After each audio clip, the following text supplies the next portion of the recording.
Hello, in front of me I've got Realme Narzo 50 Pro. In this video I'll show you how to enter File Manager. In the beginning let's go to App Drawer and search for Files app.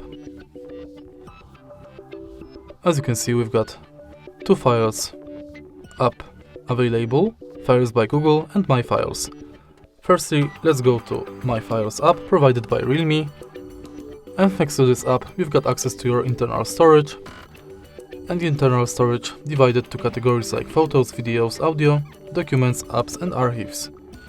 Next you can go to your downloads, Realme Share, Bluetooth, Private Save and Recently Deleted.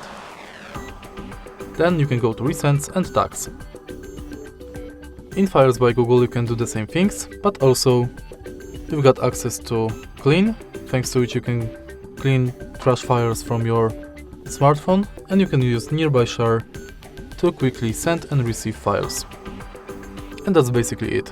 If you find this video helpful, please leave like, comment and subscribe.